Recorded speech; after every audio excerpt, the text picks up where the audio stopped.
Yeah, I love that, sis. I love that. Um, Obviously, the podcast is centered on the experience of the African diaspora. You know, but the diaspora is not just the U.S. 'Cause I know many times we always kind of, since we live here, that's kind of the lens we focus on. And I don't know if you've done like extensive research on this, but how do you know anything about how this might look like in other countries? Like because I know again diaspora is not just U.S. but and also does this have is there any system like this even on back home that you're aware of? Yeah, so those are things that I think about every day is like, what does life insurance look like back home? What does it look like in other developing countries? I know, like, in developed countries, like, at least you have access to it compared to like developing countries. But even in developed countries, just because you have access to it doesn't necessarily mean that you have the education about the value of it, right? Right. And so with developing countries, you have to think about like their minimum wage is way less. Like, you're living on way less and having to do a lot more. You Mm, think about like the type of jobs people have access to. You think about, you know, your quality of life and your priorities.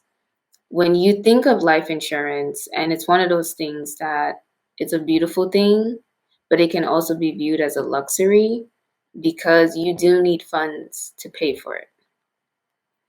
And I always think of like, that's why one of my things is like, hey, if you have the funds, get it on your child as early as possible because that's the cheapest it's going to be, right? But then when you think of like something back home, like in Cameroon, because I'm aware of a lot of financial toxicity cases, it's like, how do you make this accessible to someone back home when their quality of life, like their income, is way less than us? And then you think of like the companies, what companies like provide life insurance to the average person? Like the rich people, they will have it. But does the average person have access to it? And so I think that's like an area of a lot of research, bringing it to the continent, making it accessible for the average person. The packages will most likely look different.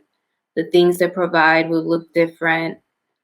But I really do believe it is like worth that conversation because there is no reason for like widows to just drop straight into poverty back home and have nothing just because your husband passed away. Like, but we see it so much and it's so heartbreaking. And it's like you kind of expect it to happen. And I'm like, why do we expect that to happen? Like, this is inhumane.